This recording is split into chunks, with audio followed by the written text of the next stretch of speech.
अब डायमेंशन के third application पर आते हैं। थर्ड एप्लीकेशन है क्या? That is all angles are dimensionless. बिल्कुल सिंपल सा पॉइंट है, जैसे साइन थीटा, तो साइन थीटा में this complete term sine theta is a dimensionless quantity.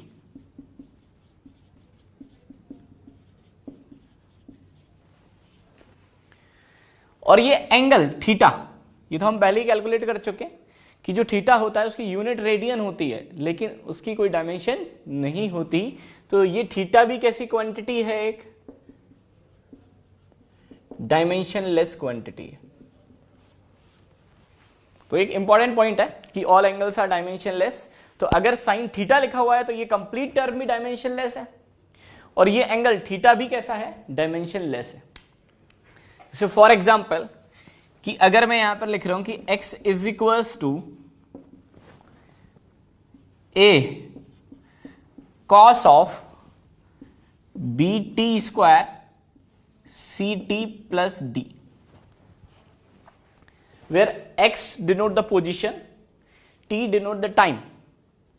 अब मुझे अगर कैलकुलेट करना है कि what is the dimension of a b c and d, तो यहां पर x डिनोट कर रहा है पोजीशन को, t डिनोट कर रहा है टाइम को, and I need to find out the dimension of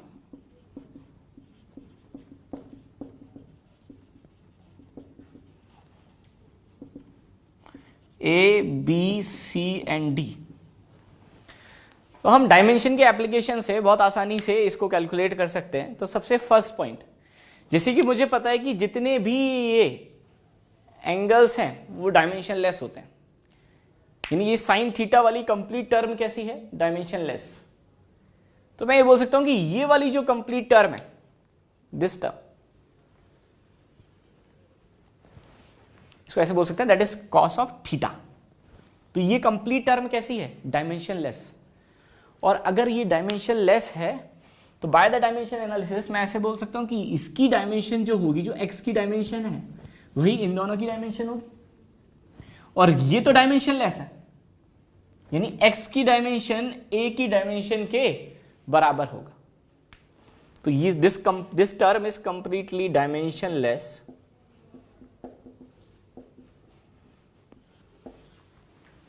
तो dimension of x is equals to dimension of a,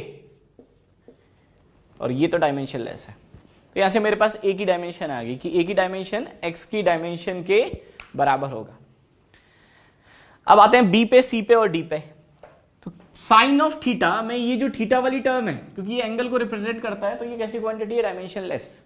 तो मैं बोल सकता हूं cos of this complete term that is b t square plus c t plus d, ये भी एक तरह से एंगल को ही रिप्रेजेंट कर रहा है। तो ये भी कैसी क्वांटिटी है? डायमेंशनलेस। और अगर ये कंप्लीट डायमेंशनलेस है तो बी टी स्क्वायर भी डायमेंशनलेस होगा और सी टी भी डायमेंशनलेस होगा, क्योंकि किन्हीं भी दो चीजों को जब हम ऐड या सब्ट्रैक्ट करते हैं तो हमें वही डायमेंशन मिलती है। तो अगर कंप्लीट टर्म डायमेंशनलेस है तो बी टी स्क्वायर भी डायमेंशनलेस होगा, सी टी भी डायमेंशनलेस होगा और डी भी डायमेंशनलेस होगा। तभी तीनों को जब जोड़ोगे, ऐड करोगे, तो मुझे एक डायमेंशनलेस क्वांटिटी मिलेगी। यानी हम ऐसा बोल सकते हैं the dimension of b t square is equals to the dimension of c t is equals to the dimension of d. और ये एक कैसी क्वांटिटी है? डायमेंशनलेस, क्योंकि ये एंगल को रिप्रेजेंट कर रहा है। तो दैट इज डायमेंशनलेस। डायमेंशनलेस के लिए मैं कोई भी एक नंबर मान लेता हूं, सपोज मान लेता हूं डायमेंशनलेस है तो 1 मैंने मान लिया, m0 l0 t0, तो 1 मान लिया। तो यहां से अगर मैं कंपेयर करूंगा तो मेरे पास b की डायमेंशन आ जाएगी। तो b की डायमेंशन आपके पास, या फिर इसको 1 की बजाय आप ऐसे भी मान सकते हो, दैट इज डायमेंशनलेस है, तो m0 l0 t0। तो यहां से जब आप कंपेयर करोगे तो आपके पास b टाइम की डायमेंशन टी स्क्वायर, ये हो गया, टी स्क्वायर है तो टी स्क्वायर आ गया। कंपेयर करें इससे, that is equals to m0 l0 t0।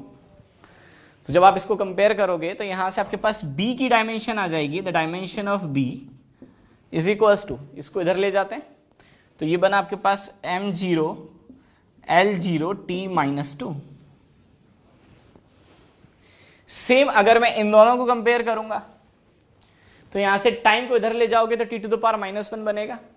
तो यहां से आपके पास c की डायमेंशन आ जाएगी, तो c की डायमेंशन आ जाएगी आपके पास m0 L0 t-1। और अगर मैं इन दोनों को कंपेयर करूंगा तो यहां से जो डायमेंशन d की है वही है, यानी d एक ऐसी क्वांटिटी हो गई डायमेंशन लेस। तो फाइनली हमारे पास a b c d चारों की डायमेंशन आ गई। a की डायमेंशन x की डायमेंशन के बराबर, क्योंकि ये डायमेंशन लेस है। bt स्क्वायर ct और d तीनों की डायमेंशन सेम, क्योंकि जोड़ने से मुझे तभी जोड़ या सब्ट्रैक्ट कर सकते हैं जब डायमेंशन सेम हो। और ये पूरी टर्म किसके बराबर है? डायमेंशन लेस क्वांटिटी के बराबर है। तो यहां से मेरे पास b की डायमेंशन आ गई m0 L0 t-2, c की डायमेंशन आ गई m0 L0 t-1 और d की डायमेंशन लेस के बराबर है। मतलब ये फाइनली जो क्वांटिटी है ये डायमेंशन लेस है, तो d की डायमेंशन भी d भी एक डायमेंशन लेस क्वांटिटी है।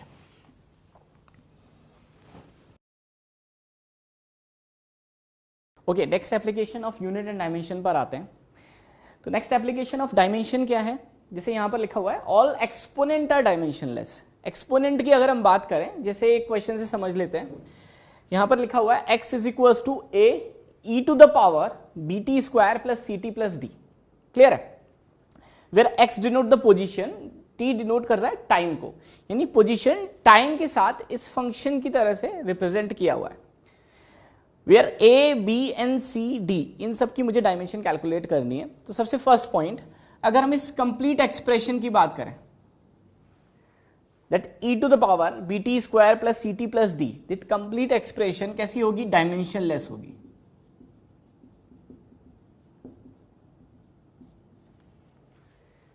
और यहां पर लिखा हुआ है all exponent are dimensionless. तो अगर हम इसकी बात करें, इसकी जो पावर है, पावर भी कैसी क्वांटिटी होगी? एक डायमेंशन लेस क्वांटिटी होगी। तो हम बोल सकते हैं that term bt square plus ct plus d, this term is also a dimension less quantity.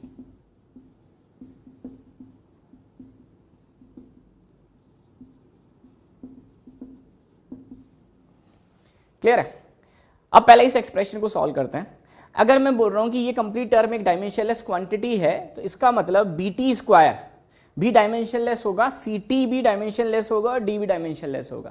क्योंकि दो फिजिकल क्वांटिटी को हम तभी ऐड या सब्ट्रैक्ट कर सकते हैं जब वो सेम फिजिकल क्वांटिटी को रिप्रेजेंट करें, मतलब उनका डायमेंशन फॉर्मूला भी क्या होगा? सेम होगा। जैसे अगर हम बात करें, हम बोल सकते हैं कि भाई 1 metre plus 2 metre is 3 metre. तो अगर दो फिजिकल क्वांटिटी को ऐड करते हैं तो हमें वही डायमेंशन मिलती है। तो अगर ये कंप्लीट टर्म एक डायमेंशनलेस क्वांटिटी है, तो इस टर्म की डायमेंशन, इस टर्म की डायमेंशन और इस टर्म की डायमेंशन क्या होगी? सेम होगी। तो हम बोल सकते हैं first point that bt square, the dimension of bt square is equal to dimension of c into t is equal to dimension of d। और इसकी डायमेंशन वही होगी जो इस कंप्लीट टर्म की डायमेंशन होगी। और ये कैसी क्वांटिटी है? एक dimensionless quantity, that is m0 L0 t0। यहां से अगर हम कंपेयर करें, फर्स्ट इन दोनों को कंपेयर करते हैं, तो आपके पास आएगा bt स्क्वायर, तो b into T square dimension form में लिख लेते हैं, that is equals to m0 L0 t0। और यहां से t को अगर मैं इधर ले जाऊंगा तो आपके पास द डायमेंशन ऑफ b आएगा m0 L0 t-2। क्लियर? अब इन दोनों पॉइंट पर आते हैं। अगर इन दोनों को हम कंपेयर करते हैं तो यहां से आपके पास आएगा the c into d, c into t, the dimension of c into t is equals to m0 L0 t0। और अगर मैं यहां से कंपेयर करूं, t को इधर ले जाएंगे क्योंकि small t that is time, और इसकी डायमेंशन लिखे तो कैपिटल T, तो इसको इधर ले गया तो बनेगा t टू द पावर -1। तो डायमेंशन ऑफ c आपके पास आएगा that is m0 L0 t-1। Next point पर आते हैं।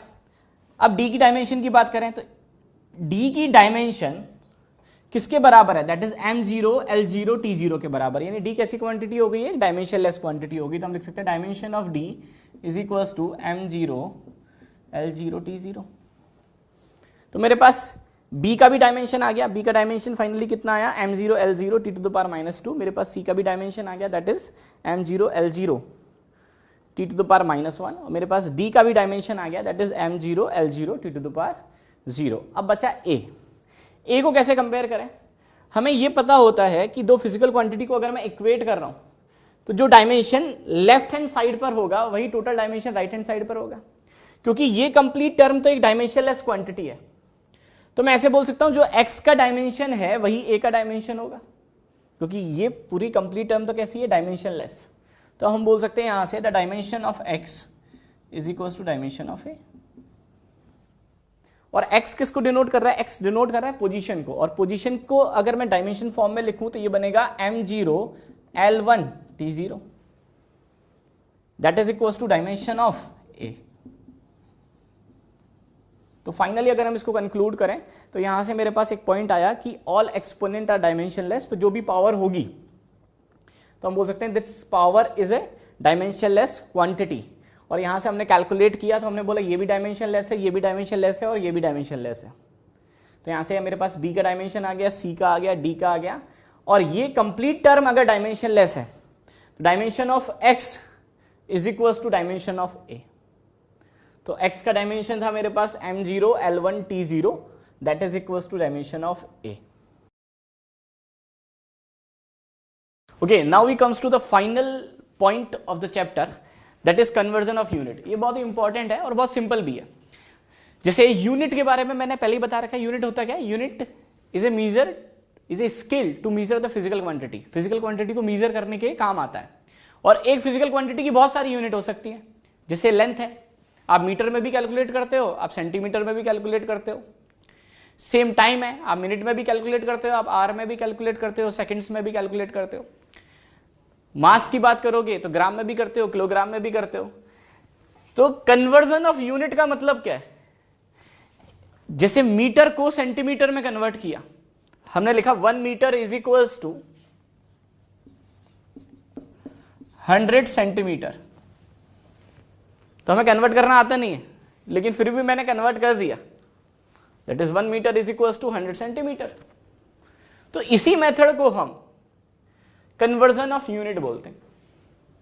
तो एक तरह से मैं बोल सकता हूं ये दोनों लेंथ की यूनिट है, लेकिन ये मीटर स्केल में है और ये सेंटीमीटर स्केल में।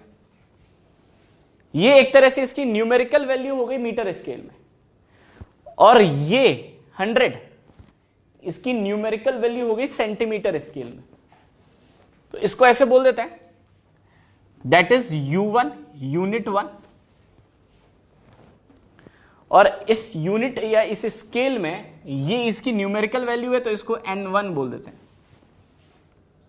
इसी तरह से यहां पर आते हैं तो अब ये unit 2 that is U2,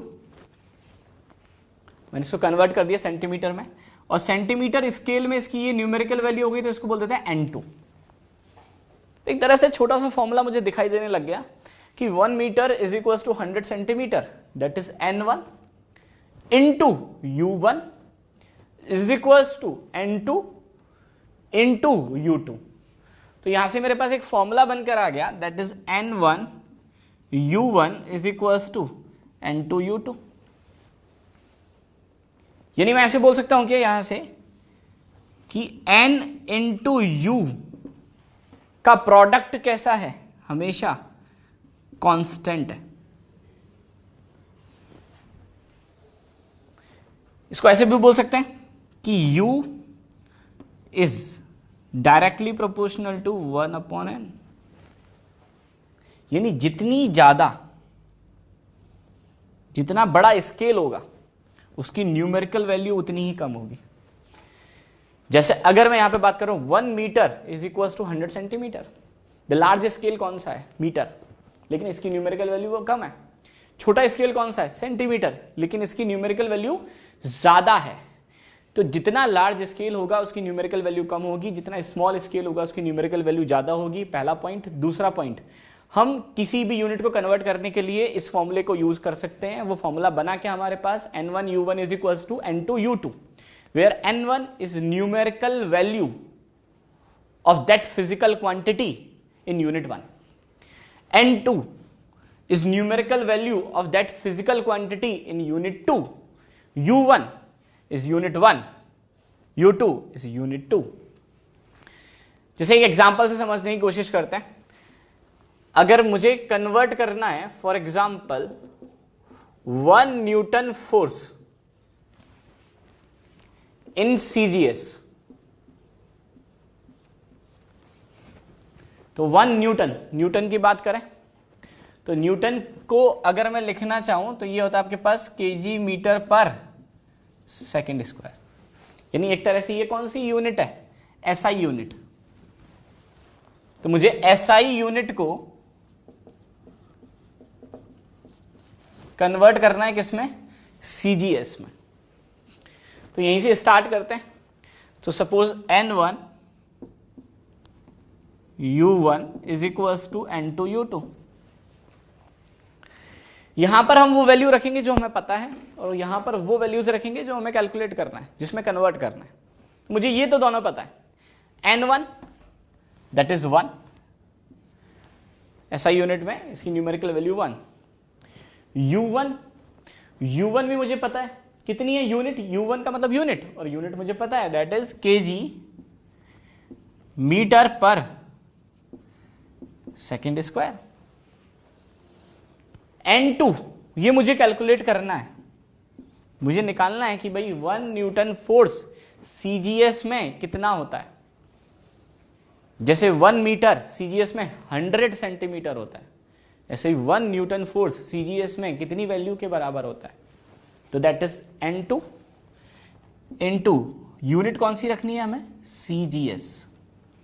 CGS का मतलब सेंटीमीटर ग्राम सेकेंड। अब इसको फर्दर सॉल्व करते हैं। तो that is 1 kg metre per second square is equals to N2 into CGS का मतलब क्या है, सी का मतलब सेंटीमीटर, यानी आपको लेंथ को सेंटीमीटर में, मास को ग्राम में और टाइम को सेकंड में रखना पड़ेगा। तो ये है केजी, लेकिन यहां पर मास किस में आएगा, ग्राम में। तो केजी की जगह ग्राम आना चाहिए यहां पर। यहां पर लेंथ किस में आनी चाहिए, यहां पर मीटर में है लेंथ, तो यहां पर लेंथ किस में आनी चाहिए, सेंटीमीटर में। अगर मैं फोर्स की यूनिट देखता, फोर्स की यूनिट सीजीएस में, तो यहां पर अगर एसआई में आ रही है KG metre per second square, तो यहां पर केजी की जगह ग्राम, मीटर की जगह सेंटीमीटर, और सेकेंड की जगह तो सेकेंड ही रहेगा। देखिए सेकेंड स्क्वायर है तो यहां पर भी सेकेंड स्क्वायर। अब अगर मैं इसको भी ग्राम में कन्वर्ट करना चाहूं तो मैं केजी को क्या लिख सकता हूं, 1 केजी को 1000 ग्राम लिख सकता हूं, 1 मीटर को 100 सेंटीमीटर लिख सकता हूं।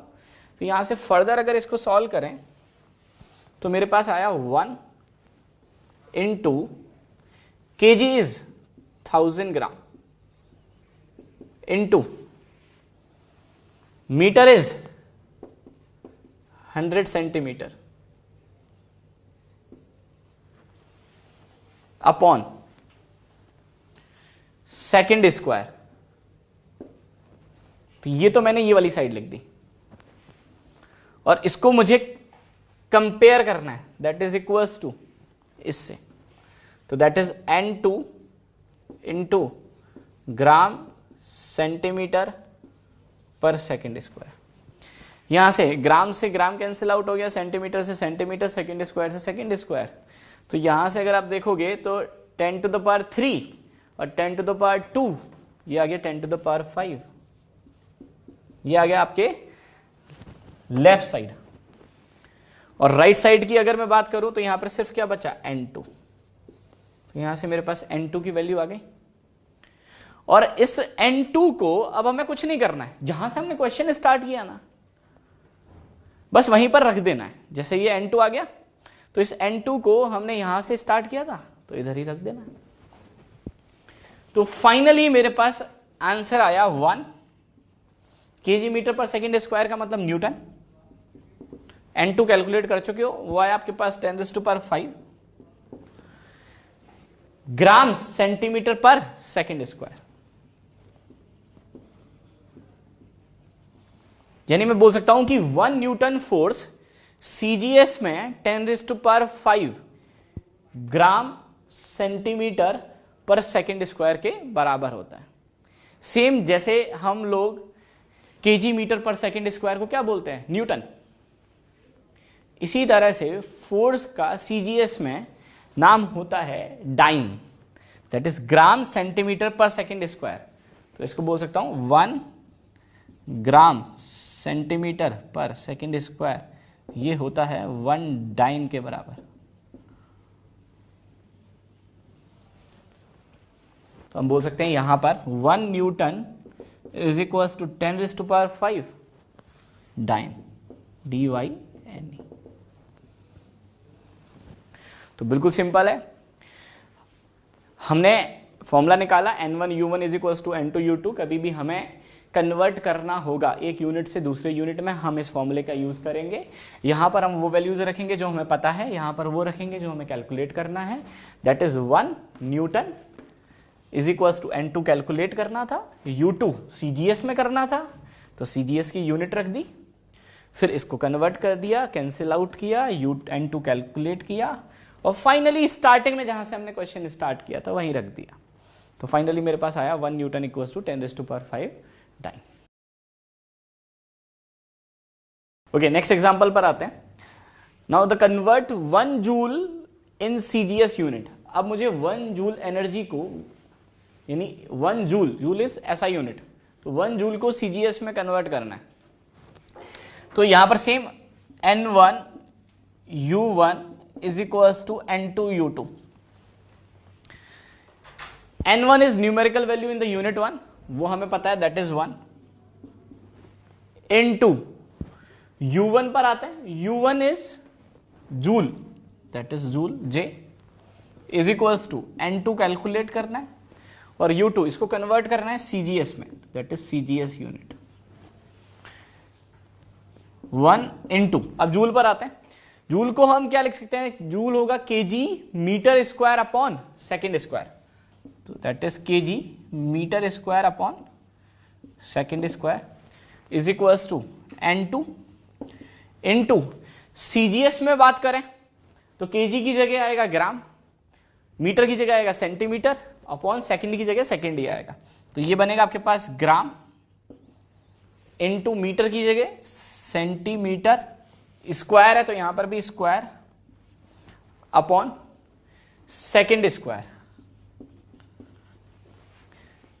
तो इसको थोड़ा सा सॉल्व करते हैं। तो kg को मैं क्या लिख सकता हूं, 1 इंटू kg इज 1000 ग्राम,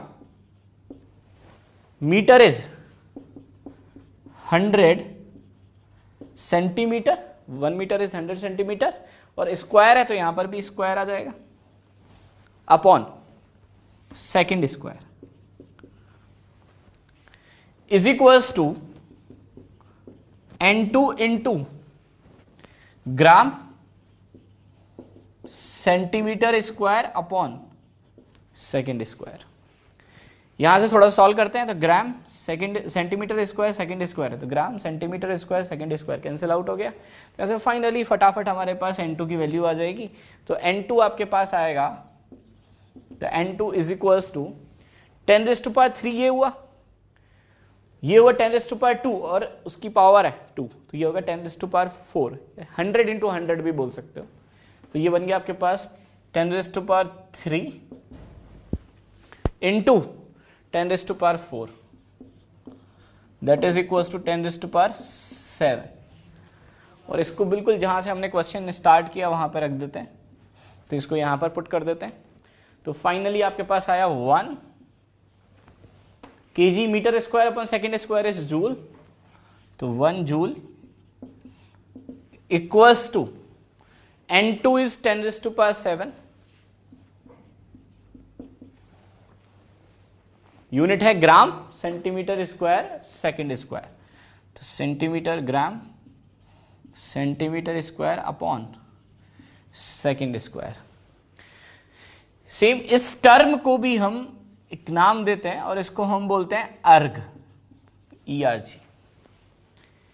यानी मेरे पास फाइनली अगर मुझे 1 जूल एनर्जी को SI यूनिट को कन्वर्ट करना है CGS में, तो ये मेरे पास आता है 1 जूल इक्वल्स टू 10⁻7 अर्ग।